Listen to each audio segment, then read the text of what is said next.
રાજનભાઈ બોલો. બોલો. રાજનભાઈ કોર્પોરેટર છો તમે ભેસાણ એરિયાના? રાંદેરનો છું, બોલો શું કામ? રાંદેરના છો? આ સાહેબ મેટ્રો સ્ટેશનની આજુબાજુ જે રોડ છે બરાબર, તો હું આ રીતે જીવવાનું છે સાહેબ, ટેક્સ ભરીને અમારા લોકોએ. કેટલા ખરાબ રોડ છે જોયા તમે? મેટ્રો સ્ટેશનની આજુબાજુ જરાક પેલા હર્ષભાઈ ને બધાને, હા ભેસાણ તરફના કેનલ રોડ ની બાજુમાં જે પેલું રાજ હાર્મોની છે ત્યાં બરાબર, પેલા હર્ષભાઈ ને પછી આ બધા જે આપણા બધા સાહેબો એને એકવાર આટો મરાવો નથી તો ખબર પડે કે કેવી રીતે ગાડી ચલાવાય. કઈક શરમ આવી જોઈએ ખરેખર આ એસએમસી ને તો. સાંભળો મારી વાત. હું નાના સાહેબ કેટલા દિવસ, અરે કેટલા દિવસથી સાહેબ, કેટલા દિવસથી સાહેબ આ રસ્તા ખરાબ છે. સાંભળો મારી વાત બરાબર. ચાલુ છે ને પણ વરસાદ ચાલુ છે તો રોડ ચાલુ. એક વસ્તુ કહું તમને, ટેક્સ ભરવાનો જયારે આવે ને પ્રોપર્ટી ટેક્સ બરાબર, ત્યારે કોઈ એમ કહે કે ભાઈ અમને તકલીફ છે બરાબર, તો તમે હું ટેક્સ નહીં લેવાના? બરાબર છે વાત તમારી. બરાબર, એટલે અમે ફાટેલી નોટ આપી જાય તો લેવાના છો તમે ટેક્સ? તારે બરાબર વાત. ખરેખર શરમ આવી જાય સાહેબ. ભાઈ છે ને ભાજપને તમે લોકો ખરેખર મોદીને ડુબાડો બધા. સાંભળો ભેગા થઈને સાહેબ, બિચારો એ માણસ કામ કરે છે એને લીધે મોત આપીએ છે, બાકી ખરેખર લાયક નથી આ લોકો કોઈ. સાંભળો બરાબર, આ દુકાન છે ને મારી અહીંયા ગૌરવપથ પર, એનું તમે 7 ગણો વેરો લો છો. 7 ગણો, 7 ટાઈમ્સ.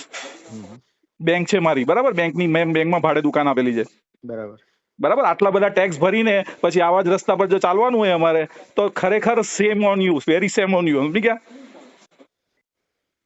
કઈ જગ્યાએ તમે રોડ ની વાત કરો છો? આ મેટ્રો સ્ટેશન બને છે ને બોટનિકલ ગાર્ડન નું, જે રેલવે રાજ હાર્મોની થી તમે મેડિકલ કોલેજ તરફ આવો એટલે તમને ખબર પડશે કેવા રોડ છે. તમે ખાલી આવી જોવો એકવાર. આ પછી હર્ષભાઈ ને ફેરવો તમે, એ લોકો ખાડા કૂદે, રાજકારણીઓને ખાડા કૂદાવો તો ખબર પડે કે ભાઈ પ્રજા કેવી રીતે જીવે છે. તમે બધા ભેગા થઈને મોદીને છે ને બિચારાને તમે હેરાન કરી નાખો. એ મોટા મોટા કામ કરે છે અને આવા નાના નાના કામમાં છે ને તમે મોદીને બી ખોઈ નાખો 100%. સમજી ગયા મારી વાત? સાહેબ થોડી ઘણી એસએમસી ને શરમ હોય ને, થોડી ઘણી બી, સાંભળો મારી વાત, તો બનાવો રોડ. સમજી ગયા મારી વાત? આ બધા કે જાનવર નથી અહીંયા રહેતા હોય બરાબર, ટેક્સ ભરીએ છીએ. ના બરાબર છે વાત તમારી. કોણ જવાબદાર માણસ કોણ છે અહીંયા? તમે તો કોર્પોરેટર છો બરાબર, એસએમસી માં કોણ સાહેબ છે? ઝોનલ ઓફિસર હોય છે. અને મારે એસએમસી વિરુદ્ધ કમ્પ્લેન કરવી હોય તો કઈ જગ્યાએ કરી શકું? મને કહો ખાલી. એસએમસી ની ઓનલાઈન એ રીતે નહીં, મારે એસએમસી પર ક્લેમ કરવો છે કે મારી ગાડીના જમ્પર તૂટી ગયા. સાહેબ સાંભળો મારી વાત બરાબર, એ ક્લેમ કરવો હોય તો કઈ જગ્યાએ કરાય? મને આટલી સલાહ આપો જરાક બરાબર. અત્યારે હું નવરો છું, સાંભળો મારી વાત, રિટાયર માણસ છું બરાબર, અને આ રોડ પરથી પાસ થતા બીક લાગે છે. આ બાજુ ગૌરવપથ માંથી આ બાજુ આવું છું ને, ગૌરવપથ પરથી બરાબર, એક બાજુનો રસ્તો બંધ કરી દીધેલો છે બરાબર. તમે લોકોએ મેટ્રો ને લીધે એક બાજુ રસ્તો બંધ છે ને, એક બાજુના રસ્તામાં હાવ રીતસર ખાડા છે બધા બરાબર. એટલે સામે આવતા, મારા ઘરે આવતા મને બીક લાગે છે સાહેબ. કઈ રસ્તે આવું? તમારે ક્યાં રહેવાનું?